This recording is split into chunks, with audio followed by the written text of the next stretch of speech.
¿Cómo están? Muy buenos días, muy buenas tardes, donde quiera que estén.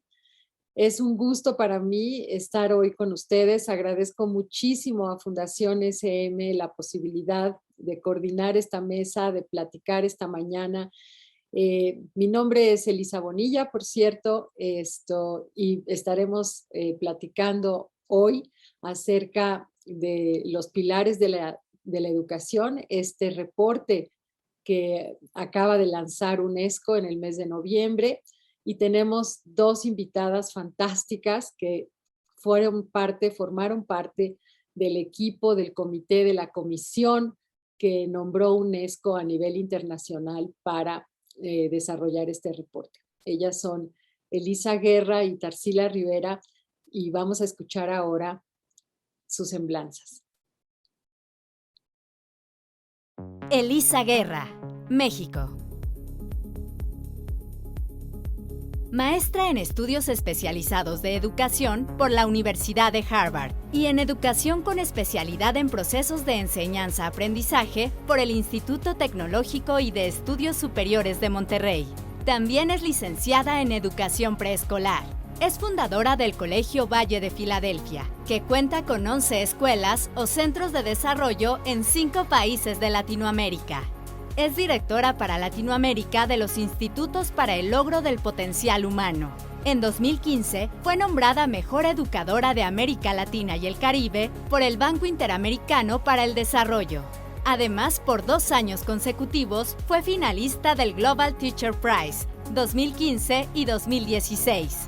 Recibió el nombramiento de UNESCO para integrar la Alta Comisión Internacional sobre los Futuros de la Educación.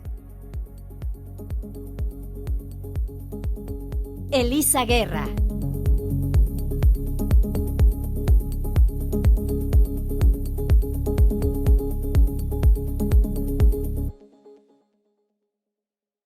Tarsila Rivera Sea, Perú.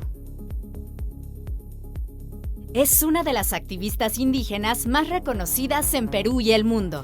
Por más de 35 años, se ha dedicado a la defensa de los derechos de los pueblos, las mujeres y la juventud indígena desde su asociación Quirapac. Ha recibido reconocimientos de UNICEF, Fundación Ford, Fundación Sacred Fire y los Ministerios de Cultura y de la Mujer y Poblaciones Vulnerables de Perú. Es fundadora de Enlace Continental de Mujeres Indígenas de las Américas y del Foro Internacional de Mujeres Indígenas. Fue miembro del Foro Permanente para las Cuestiones Indígenas de la ONU. Actualmente es miembro de la Alta Comisión Internacional sobre los Futuros de la Educación de UNESCO.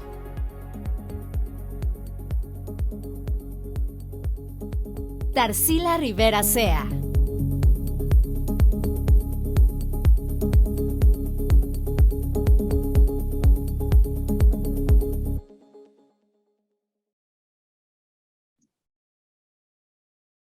Fantástico. Ahora ya saben quiénes nos acompañan hoy. Y la verdad es que a mí me honra muchísimo poder platicar tanto con Elisa como con Tarsila. Elisa, como ya oyeron, es mexicana y Tarsila es peruana, y son representantes de América Latina en esta comisión, y vamos a platicar acerca del reporte. El reporte se titula Los futuros de la educación, los futuros en plural, y tiene un subtítulo que a mí me parece también que invita a hacernos muchas reflexiones. Reimaginar juntos nuestros futuros, un contrato social para la educación. Lo que nos está invitando la UNESCO es precisamente a que todos reimaginemos cuáles son los futuros en plural, como decía el profesor Reimers hace un momento en la charla que ustedes escucharon antes de esta mesa. Hay que pensarlos en futuro, en plural. ¿Por qué hay que pensarlos en plural? Porque por la enorme diversidad que es la educación, que es este mundo, y eso es de lo que vamos a hablar hoy aquí, justamente de esa diversidad. Otro de los puntos que me parecen absolutamente fundamentales y que están indicados desde el propio título es la idea de que necesitamos un contrato social para la educación. Y necesitamos un contrato social para la educación porque lo que esta comisión nos está diciendo a través de la UNESCO es que no es solamente una responsabilidad de los gobiernos el garantizar el derecho a la educación de calidad a todas las niñas y todos los niños. Es una responsabilidad de todos, de las organizaciones de la sociedad civil, de las personas, de los maestros, de las escuelas, y nos tenemos que implicar todos y necesitamos generar precisamente este contrato social. Más de 1 millón de personas participaron en la consulta para hacer este reporte y estamos justamente invitando aquí a que más personas se sumen a pensar y a garantizar lo que busca este reporte en definitiva, que es que todas las niñas, todos los niños y todos los jóvenes tengan la mejor educación que puedan tener para construir el mejor futuro para cada uno de ellos, futuros en plural porque son muchos, y también para nuestro planeta.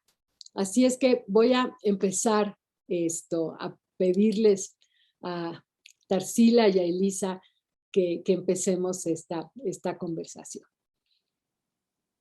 Y la primera pregunta que quiero hacerles es, en la opinión de ustedes, en la opinión de cada una de ustedes, como miembros de esta comisión, que me imagino que tuvieron muchas discusiones, muchos intercambios, y al final hay cosas que quedaron en el reporte, cosas que no quedaron en el reporte, pero en su opinión, ¿ustedes qué destacan del reporte de los futuros de la educación? Y particularmente me gustaría que se centraran en esos aspectos que se refieren a lo que trata la mesa del día de hoy, que es la ciudadanía, la participación, la atención a la diversidad y cómo podemos innovar para lograrlo. Tienen 3 minutos cada una y lo que les quiero pedir es que me lo digan en formato de titulares, como ideas, como si estuvieran cabeceando un artículo de periódico. ¿Cuáles son esas ideas? Y le doy primero la palabra a Elisa Guerra. Adelante. Elisa, muchísimas gracias y muchísimas gracias también a Fundación SM por esta oportunidad para conversar sobre los futuros de la educación. Pues hay muchísimas cosas muy importantes en el reporte. Es un documento realmente nutrido en cuanto a ideas y en cuanto a propuestas que vale la pena analizar a fondo. Personalmente, yo creo que destacaría la idea que aparece en el subtítulo del reporte que ya estaba mencionando Elisa hace unos momentos, la necesidad de un nuevo contrato social para la educación. En estos 2 últimos años de pandemia, todos nos hemos cuestionado muy seriamente si el modelo escolar que tenemos o que teníamos es realmente adecuado para nuestros tiempos, si es congruente con las demandas sociales que tenemos para la educación. Y bueno, pues no, ¿qué podemos decir? La escuela tristemente se nos quedó corta ante esta crisis, pero lo que muchos no mencionan es que ya antes de la pandemia, ya antes del COVID, estábamos en crisis. En 2018 el Banco Mundial publicó un reporte, otro documento, donde por primera vez utilizó el término crisis del aprendizaje, también llamado problemas o pobreza, más que problemas, pobreza de aprendizajes. Y ahí nos enfrentaron con algunos datos escalofriantes. Por ejemplo, que en ese entonces, estamos hablando en el 2018, 1 de cada 2 niños de 10 años en países de ingresos medios o de ingresos bajos no podía leer y comprender un texto simple. Y la gran mayoría de estos niños sí estaban asistiendo a la escuela, ¿no? Entonces no era problema de falta de acceso a la escuela. Estando matriculados en la escuela no podían lograr estas cosas tan sencillas como la lectura de un texto simple. No podían comprender lo que leían a pesar de asistir a la escuela. En ese sentido, pues, ¿qué podemos decir? La escuela le ha fallado a nuestros niños. Pero recuerdo también que en alguna de estas reuniones con la comisión, con UNESCO, Antonio Novoa, otro integrante de la comisión, en alguna de estas reuniones mencionó, sí, las cosas están mal, pero estaría peor si no hubiera escuelas. Y claro, con el cierre masivo de las escuelas por la pandemia, pudimos comprobar todos que Antonio tenía mucha razón. Y no es que la escuela haya desaparecido, ya lo mencionaba Fernando hace unos minutos en conversación con Claudia Uribe, pero sí se vio muy disminuida. Y ahora, después de la pandemia, la estimación del Banco Mundial y de la UNICEF y de UNICEF con respecto a esta pobreza de aprendizajes es que la proporción de esos niños de 10 años que no pueden leer con comprensión total va a pasar de ser 1 de cada 2 a 7 de cada 10, o sea, un 70%, nuevamente en países de ingresos medios y de ingresos bajos.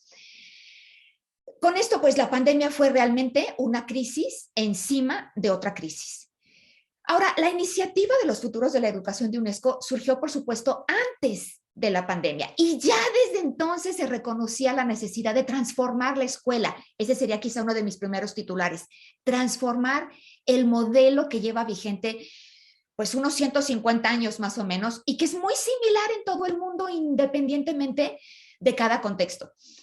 Fíjense, la estructura física de la escuela y su organización interna pues se han universalizado y se han sostenido durante más de un siglo. Pero la buena noticia es que nosotros inventamos la escuela, nosotros inventamos la institución de la escuela y podemos hacerlo otra vez, nada nos lo impide. Podemos reinventarla o transformarla. Por eso el reporte presenta al mismo tiempo un panorama de crisis, pero también un panorama de grandes esperanzas. Cerrando, mis titulares quizás serían: necesitamos transformar la escuela, necesitamos un nuevo contrato social para la educación. Muchísimas gracias, tocaya. Coincido plenamente contigo y la verdad es que me dejaste pensando en muchas cosas. Recientemente leí también de UNESCO el estudio de ERCE que se aplicó antes de la pandemia y el 50% de los niños están en nivel 1 en comprensión lectora en nuestra región, digamos en un promedio así dicho muy amplio. Y eso nos pone todavía más atrás del mismo reporte de 2013 y todo esto antes de la pandemia. Entonces, creo que ese titular ahí de que tenemos que hacer una transformación, tenemos que cambiar para poder garantizar que todos aprendan, es fundamental. Querida Tarsila, también te hago la pregunta a ti. Además, quiero destacar antes de darle la palabra a Tarsila que esta comisión, por primera vez, este es el tercer reporte de esta naturaleza que hace la UNESCO desde los años 70 para acá, y por primera vez la mitad de la comisión eran mujeres. Y eso, como mujeres educadoras, también me honra mucho. Entonces, ¿cuáles serían tus titulares? ¿Tú qué destacarías, Tarsila? Tienes la palabra. Muchas gracias. Bueno, muchísimas gracias por esta oportunidad y un gran saludo a las maestras, maestros y formadores que nos siguen. Y considero un privilegio tener esta oportunidad de dirigirme a ustedes. Entonces, quiero decirles que yo fui invitada a ser parte de la Comisión Internacional en mi condición de activista indígena. Entonces, mi voz siempre estaba ahí tratando de hacer notar justamente la ilusión que los pueblos indígenas tenemos, por ejemplo, sobre la educación. Si es que la educación nos dignifica o no, o significa oportunidades de igualdad o de acceder a escenarios mejores. En ese sentido, aprovecho para comentar que en el mundo somos 480 millones los pueblos indígenas, divididos en 7 regiones que le llamamos geoculturales, y 240 más o menos somos mujeres. Ya se imaginarán nuestra región, pero también el Asia y el África, ¿no? Y en nuestra región somos más o menos 55 millones y siempre vamos las mujeres casi la mitad. Y si hablamos de educación, la primera idea que tenemos es cómo esperar una educación en la que las niñas y los niños tengamos las mismas oportunidades. Esa es la primera cosa. Lo segundo es cómo en regiones donde hay diversidades culturales y lingüísticas podemos tener una educación de calidad que justamente nos dignifique y nos dé la posibilidad de ejercer ciudadanía. Si bien estamos hablando de somos ciudadanos o no somos ciudadanos, nosotros ya cuando miramos el proceso educativo a través de la historia, desde justamente de los pueblos indígenas, vemos, por ejemplo, los esfuerzos en el sistema educativo de países colonizados o excolonias, y que ahora le llamamos los estados nacionales o pluriculturales, como México y otras de nuestra región, es que vemos la evolución de la educación. Primero la educación, digamos, bilingüe, y ahora hablamos de educación intercultural. Y cómo esa educación intercultural nos lleve a ser ciudadanas y ciudadanos plenos. Eso es lo que quisiéramos ver, y por eso hemos participado en esta comisión. Y que les digo que estoy feliz porque se ha recogido muchísimo de los aportes. Enhorabuena, Tarsila, me alegra muchísimo. Profundicemos ahora sobre lo que han dicho. Yo lo que les preguntaría, ahora hablaron de el qué destacarían del reporte, y me gustaría entrar ahora a la pregunta, ¿por qué destacaron eso? O sea, si pueden ponerle una racionalidad, pueden profundizar sobre lo que ya plantearon en su respuesta anterior, y también si quieren comentar acerca de lo que la otra panelista dijo, y en ese momento, y en ese sentido generamos un diálogo. Y te devuelvo la palabra a ti, Tarsila, para que ahora tú empieces en esta segunda pregunta. Bueno, gracias. Es que cuando escucho a Elisa, por ejemplo, desde su formación docente, y la escucho hablar de innovación, de la necesidad, también, por ejemplo, de adquirir destrezas de lectura en lengua que no es la nuestra. Fíjense ustedes que los niños y las niñas indígenas tienen un gran desafío. Y entonces, cuando vemos nuestras regiones y países donde todavía la educación o el sistema de educación pública principalmente no incluye pedagogías que realmente nos fortalezcan para tener habilidades, aptitudes y ejercer dentro de nuestras sociedades las mismas responsabilidades también. Ahí vemos qué importante es tener una nueva mirada sobre lo que debe ser la educación. Entonces, para nosotras es principalmente el respeto a las diferencias, como diferencias culturales, pero también las otras diferencias o diversidades. En nuestra región, por ejemplo, tanto indígenas como afrodescendientes estamos pidiendo que los sistemas de educación pública incluyan en la enseñanza de la historia nuestros aportes, nuestros conocimientos, ¿no? Lo segundo es el tema de el acceso, pero también la calidad en la educación, porque ustedes conocen que la mayoría de población indígena o popular que accede a la educación pública, lamentablemente no tiene las mismas posibilidades, por ejemplo, de acceder a un trabajo, porque no tenemos la misma calidad educativa. Entonces, ese es un aspecto. El otro, para nosotros importantísimo, es cómo la educación nos da el derecho a ser ciudadanas y ciudadanos plenos.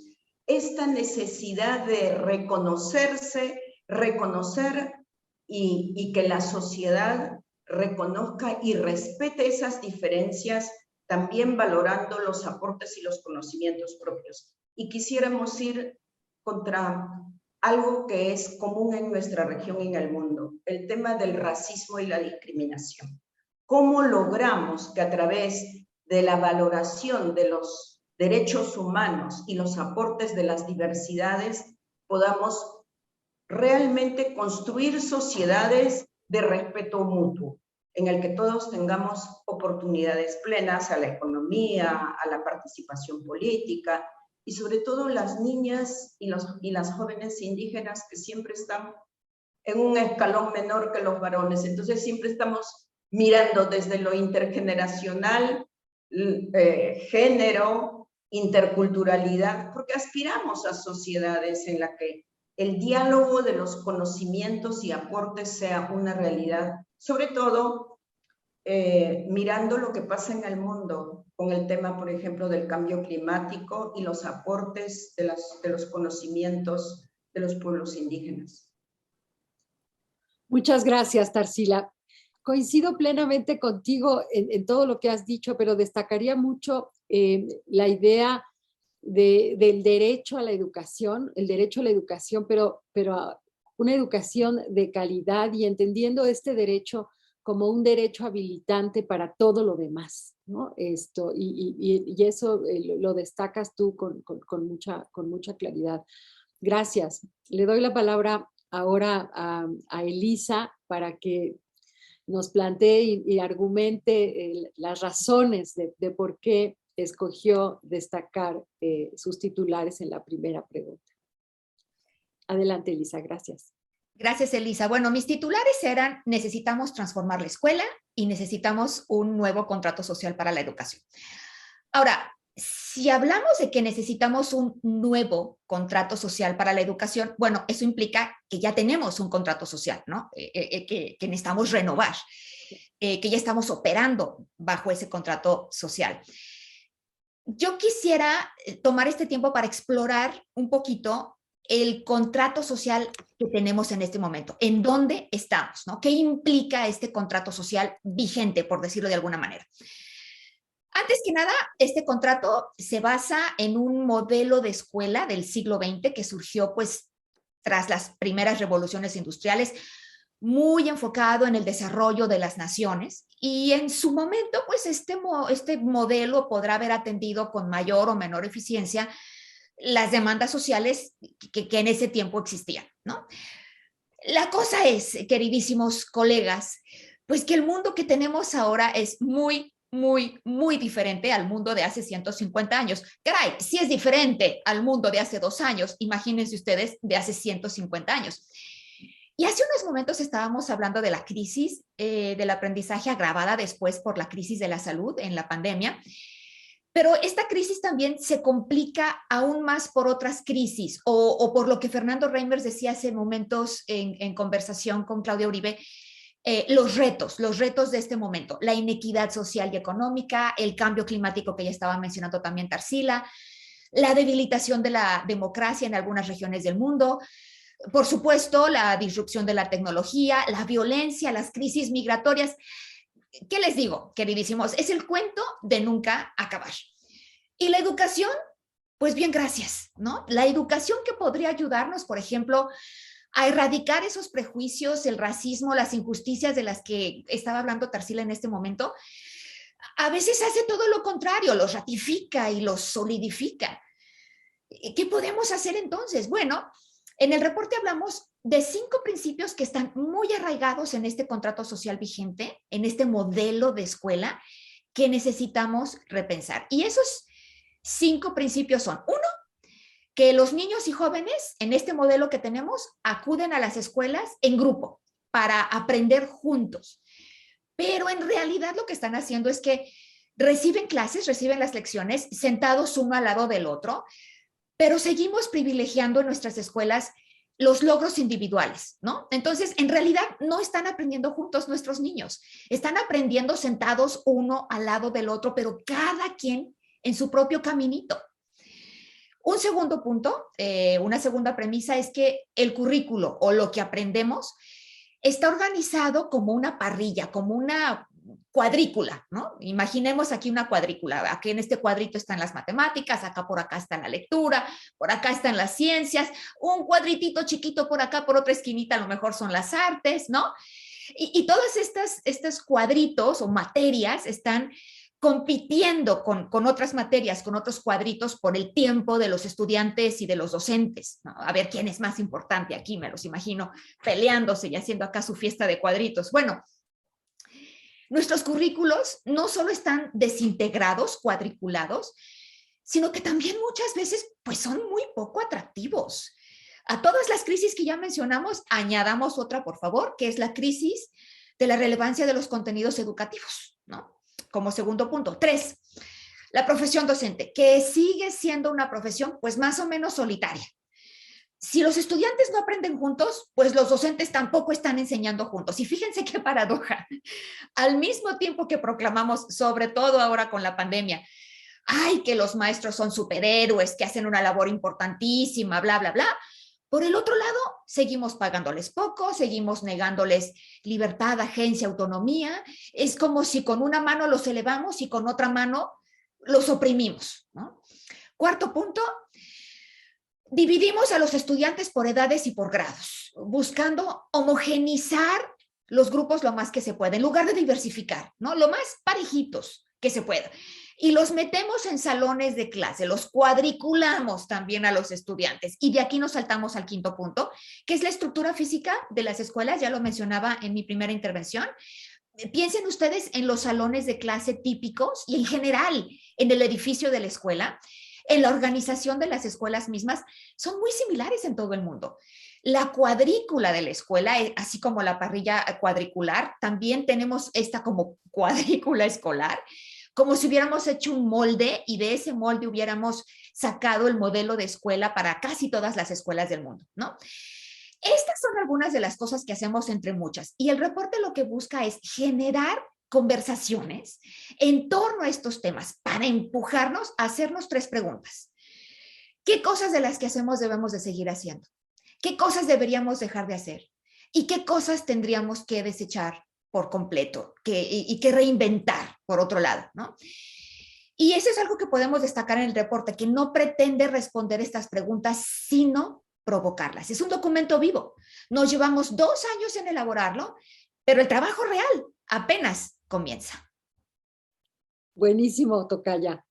Fíjate que me hiciste pensar muchísimas cosas con tu respuesta, pero quiero reaccionar rápido a 2 muy brevemente. Por un lado, creo que tienes razón, que en el modelo de escuela y en el modelo de sistema educativo, cuando los países se plantean honrar el derecho a la educación por la vía de construir un sistema educativo, lo más que hemos logrado es garantizar un lugar en la escuela para los niños, que no es poco. O sea, darles un lugar en la escuela es algo que hay que destacar y que es un logro muy importante. Pero para cómo han cambiado las cosas en la sociedad, lo que no estamos consiguiendo es una educación de calidad, ¿no? Y esa educación de calidad, o sea, no solo tener el lugar en la escuela, sino tener una educación de calidad. Y las preguntas que planteas, que me parecen súper interesantes, están relacionadas con lo que en este país buscábamos no hace tanto, acerca de dar autonomía a las escuelas para que definan y tengan un espacio para su currículo y para sus modos de hacer también, ¿no? Y yo creo que lo que me alegra mucho saber que este reporte también ratifica la necesidad de dar ese espacio a las escuelas para hacerse estas preguntas que tú planteas y para responder con autonomía. Pues estamos entrando ya en la tercera pregunta, y hemos hablado sobre todo de la situación presente, aunque ya Elisa Guerra nos dio pie para pensar también hacia los futuros. Esta situación actual, que es de la que hemos hablado con más profundidad, me gustaría ahora que elaborásemos acerca de los futuros en plural, ¿no? Tú ya empezaste a plantear, Elisa, qué debemos cambiar y qué debemos hacer para lograr esos futuros. Así que, ¿qué anticipa cada una de ustedes que deba ocurrir? No solo qué anticipan que deba ocurrir, sino también qué desearían que ocurriera, ¿no? Y otra vez cada una tiene 5 minutos, y como ya estabas muy encarrilada, tocaya, te voy a dejar que sigas hablando en esos futuros y luego le pasamos la palabra a Tarsila. Adelante, Elisa. Nos seguimos entonces, tocaya. Bueno, qué maravilla, los futuros, la diversidad. Claro, el título del reporte es Construyendo Juntos Nuestros Futuros, un nuevo contrato social para la educación. Pero la iniciativa que dio forma a este reporte nació con el nombre Los Futuros de la Educación. Y aquí hay algunos puntos importantes. En primer lugar, como bien decías tú ahorita, tocaya, cuando hablamos de futuros en plural, y ya lo mencionaba también Fernando con Claudia y con Maite hace un rato, estamos reconociendo en primer lugar que no hay un solo futuro, sino varios futuros, y que estos futuros son diversos, pero que también son interdependientes, ¿no? Y eso está muy bien, ¿no? La educación no debería de ser trazarnos un mismo camino fijo e inalterable para todos. La educación, al contrario, debería de empoderarnos para que podamos construir y transitar juntos diversos caminos, llegar a diferentes metas, a diferentes futuros, todos ellos, por supuesto, deseables. Pero en segundo lugar, si bien el reporte nos presenta este panorama de retos, de tendencias, de riesgos, de esperanzas, en ningún momento nos dice, pues fíjense que esto es lo que va a pasar. Este es el futuro. Asómense a esta ventana, asómense a esta bola de cristal. Esto es lo que viene. Hagan lo que hagan, no podemos escapar de ese futuro. Así es que pues más les vale prepararse, más nos vale prepararnos para enfrentarlo. Esto es lo que tienen que hacer para enfrentar ese futuro. 1, 2, 3, 4. No. El reporte lo que hace es presentar el panorama y nos dice, miren, por aquí vamos. Y esto es lo que podría pasar si seguimos en la misma trayectoria, en el mismo caminito, pero se vale cambiar de curso. Y todavía mejor, se vale mirar hacia el futuro y se vale imaginar qué es lo que queremos ver ahí, ¿no? No como la bola de cristal que nos dice lo que va a pasar, sino como la bola de la imaginación que nos invita a pensar qué es lo que queremos. Por supuesto, imaginar los futuros no es suficiente, pero es el primer paso. Las ideas son poderosas. Entonces yo quisiera responder a tu pregunta, Tocaya, no con el futuro que anticipo, ¿no? Como una predicción, sino los futuros que imagino como una proyección. Yo quisiera ver una diversidad de futuros donde el punto en común sea que todos los seres humanos tienen acceso a experiencias de aprendizaje ricas y significativas que se extienden a lo largo de la vida, donde todos tienen la oportunidad de desarrollar y alcanzar su potencial. La segunda parte de tu pregunta es qué hacer para lograr esos futuros. Y bueno, hay muchísimas cosas, pero yo quisiera destacar algunas que considero especialmente importantes. Resolver de una vez por todas el problema de la lectura y la comprensión lectora, ¿no? Porque si queremos aprendientes de por vida, necesitamos lectores de por vida. Y hay que repensar el cuándo y el cómo estamos enseñando a leer, porque a juzgar por los resultados hay algo que no estamos haciendo lo suficientemente bien. Por otro lado, necesitamos atender la crisis de relevancia de contenidos y la manera como organizamos nuestros currículos. Aquí me parece que una manera de resolver esta fragmentación es si reorganizamos nuestros contenidos a partir de la ciudadanía global, porque a mi juicio la educación para la ciudadanía global tiene el potencial para abordar desde muy diversos ángulos y de manera integrada prácticamente cualquier contenido que podamos pensar, ¿no? Educar y educarnos como ciudadanos globales implica que vamos a movilizar saberes y acciones que nos ayuden a construirnos como personas y también como comunidades, ¿no? Y aquí entra, por supuesto, el aprender a ser solidarios con todos los seres humanos y no humanos que habitamos en el planeta.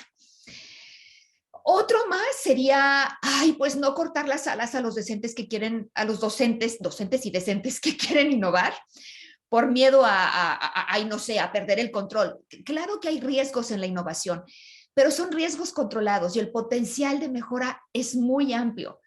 Un docente innovador va a inspirar a otros docentes a hacer lo mismo y va a crear en su escuela una cultura de experimentación de la cual también se van a beneficiar sus estudiantes. Y ya por último, yo sugiero que no olvidemos que los padres son los primeros y más influyentes educadores de sus propios hijos y que en los primeros años de vida está la génesis del genio, la semilla de la genialidad.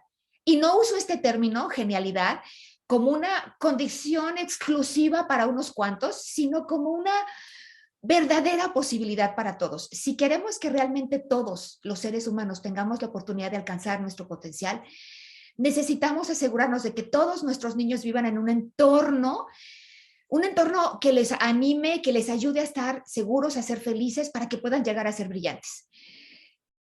Seguros, felices y brillantes. Yo creo que ese es el derecho de nacimiento de todos los niños del mundo. Muchas gracias, Tocaya. Me gusta tu respuesta y me gusta a todo a lo que invitas a los que nos dedicamos a la educación. Y quiero contrastarlo ahora porque me parece que justo es la idea de la riqueza de las distintas voces, ¿no? Tarsila, ¿tú cómo lo ves? ¿Cómo ves los futuros? ¿Qué debemos cambiar? ¿Qué vamos a lograr qué vamos a hacer para lograr esos múltiples futuros? ¿Tú qué anticipas? ¿Qué deseas? Tienes 5 minutos y me encanta escucharte. Yo creo que en el proceso educativo, tanto educadores y formadores tenemos que ser autocríticos si es que queremos contribuir a uno de los futuros de la educación que realmente sea dignificante. Y esto lo relaciono con algo que también menciona mucho Elisa, en el sentido de, o sea, cómo levantar las barreras para el aprendizaje, la lectura. O sea, ¿qué hace que estemos tan mal en la comprensión lectora? Entonces yo me ubico desde el plano de los pueblos y las niñas indígenas.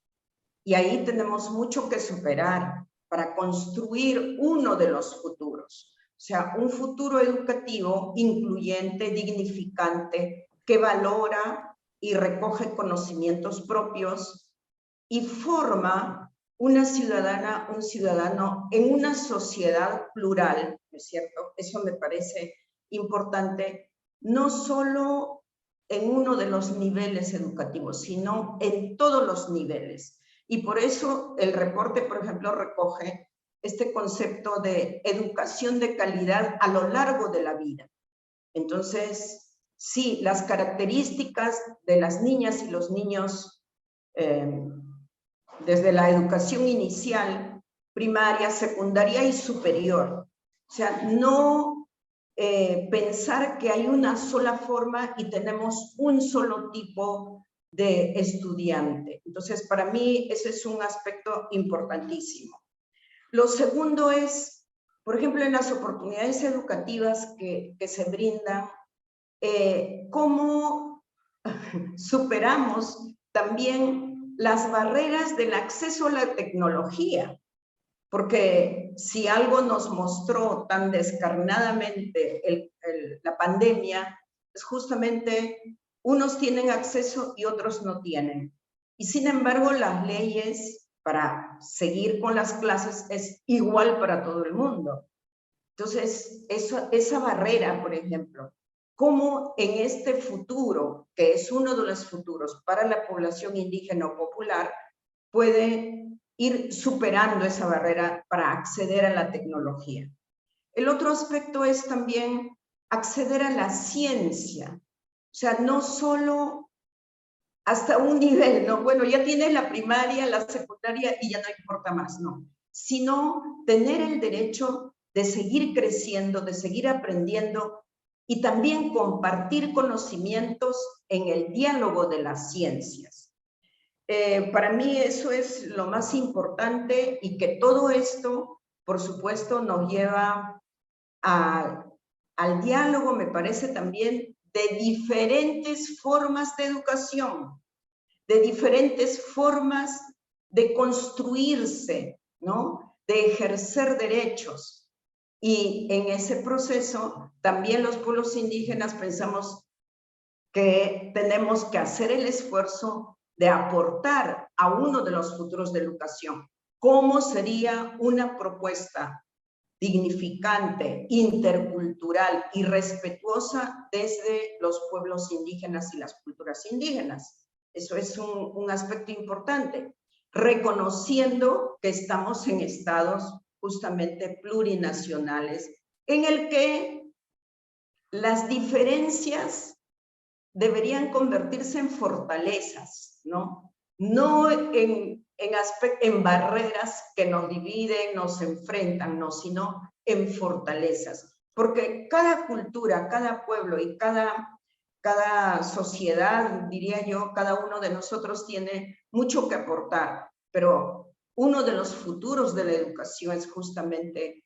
generar ese diálogo para valorar lo bueno que tiene el otro, y de repente algunos que todavía tenemos barreras tremendas, superar y entrar a esa sociedad que soñamos. Porque el mundo, como lo dice el reporte y lo hemos discutido mucho, está lamentablemente en un conflicto de lucha por el poder económico o no, o poder bélico, y entre nosotros, por ejemplo, las diferencias por las discriminaciones y sobre todo el racismo está muy fuerte.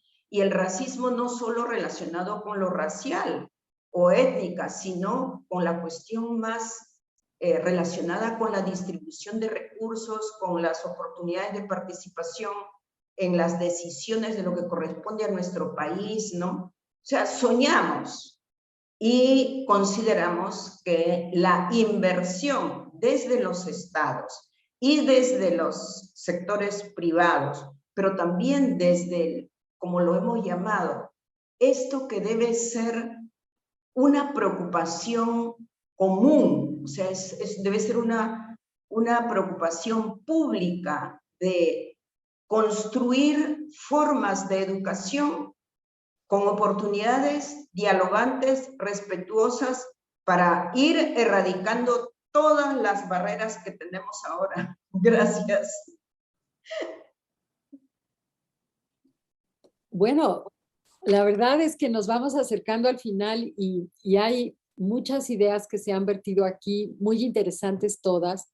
Y a mí me gustaría, Tarsila, darte la palabra otra vez en un momento, porque tú vas a abrir esta última parte, esta última pregunta, este comentario final, con una invitación.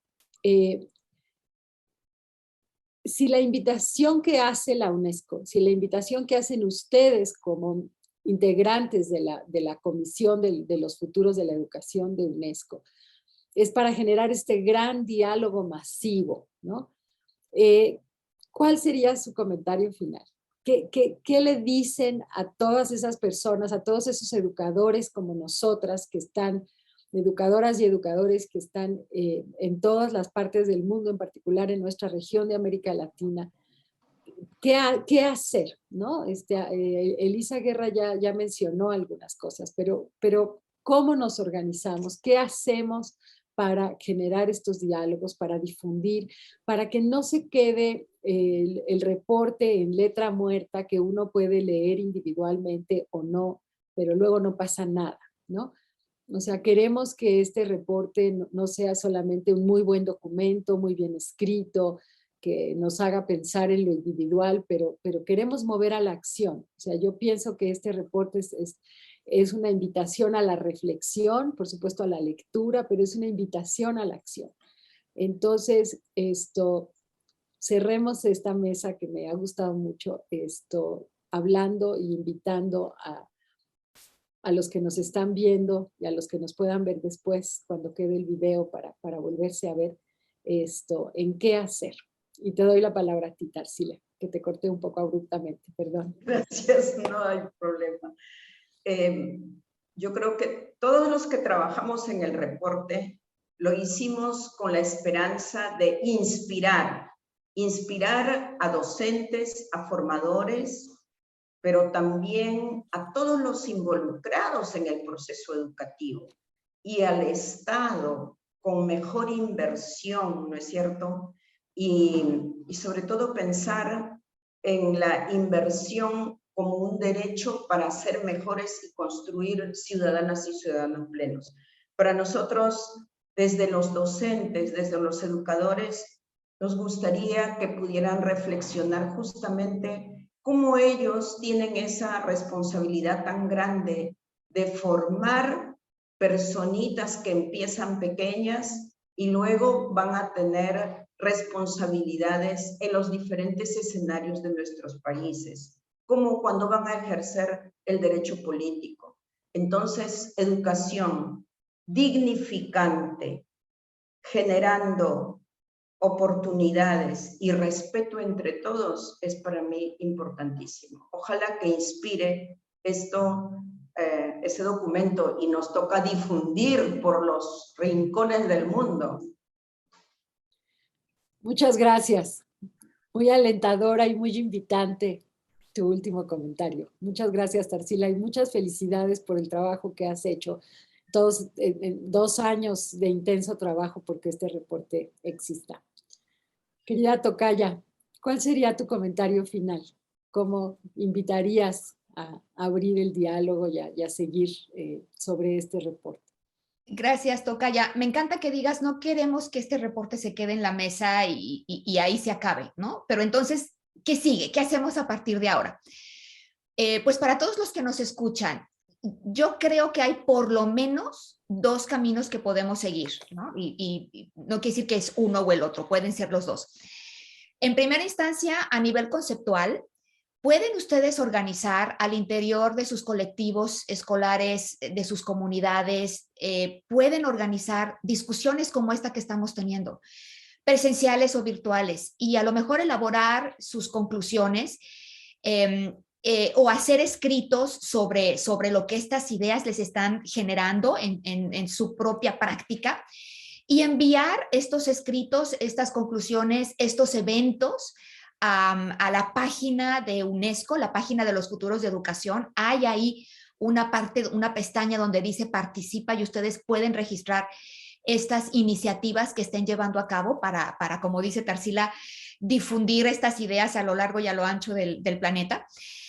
Pero por otro lado, y esto es algo primordial, hablábamos hace ratito del modelo de escuela del antiguo contrato social o vigente todavía contrato social para la educación.